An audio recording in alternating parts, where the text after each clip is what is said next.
আমরা এই ড্রাগন চাষটা করেছি। আমাদের ড্রাগন চাষটার বয়স হয়েছে 2 বছর। গত বছরে ওই টনিক নিয়ে খুব জ্ঞানদাম, মালে ওসব দেওয়া যায়নি, মাল ছোট হয়, ওতে ক্ষতির পরিমাণ বেশি হয়ে যাচ্ছে।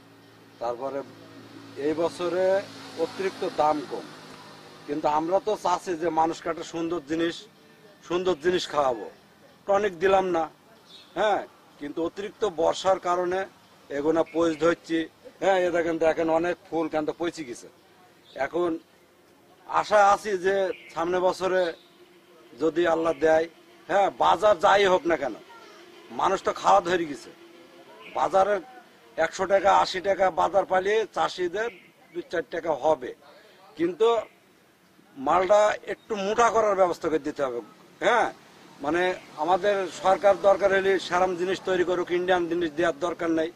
হ্যাঁ, যাতে আমরা ফলনটা একটু বেশি পাই। তাছাড়া দেখেন 20টাই কেজি 10টাই কেজি, তাহলে আমাদের ফলন হবে না।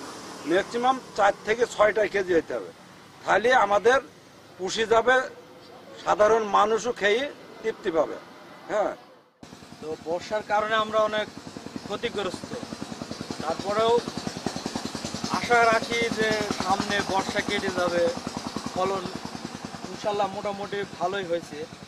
প্রতিদিন আমরা 10 ক্যারেট 20 ক্যারেট ভই থেকে বিক্রি করি। পাইকারি বিক্রি যারা নেয় তারা আমাদের ভই থেকে নিয়ে যায়। আমরা কোথাও ঢাকায় পাঠাই, আড়তে পাঠাই, আমরা পাঠাইনি, আমরা এখান থেকে নিয়ে যাই। কেন আমাদের মালটা আপনার ফ্রেশ, এটাই আপনার জীবাণুমুক্ত। যে টনিক যে স্প্রে করে আমরা এটা করে নিই। আপনারা দেখতে পাচ্ছেন যে আমাদের মালের সাইজটা অনেক ছোট, এজন্য অনেক প্রচুর চাহিদা। কেন তো বর্ষার কারণে আমরা অনেক ক্ষতিগ্রস্ত হয়েছি। আমাদের মেহেরপুরে ড্রাগন উপাদেয় ড্রাগন চাষ করছে, একে বাড়ছে। তবে ড্রাগন চাষের ক্ষেত্রে অন্যান্য জায়গায় বিভিন্ন ধরনের টনিক ব্যবহার করে, তারা বিভিন্ন ফোরচিপিয়ে ব্যবহার করে।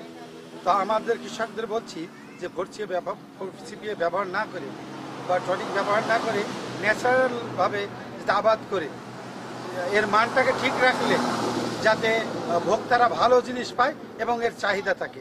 চাহিদা থাকলে মাল যা উৎপাদন হচ্ছে তা থেকে কৃষকরা লাভ করতে পারবে। বলেন। এখানে এই যে ড্রাগন বাগান দেখতে পাচ্ছেন, আমরা এখান থেকে আমি ড্রাগন সংগ্রহ করি।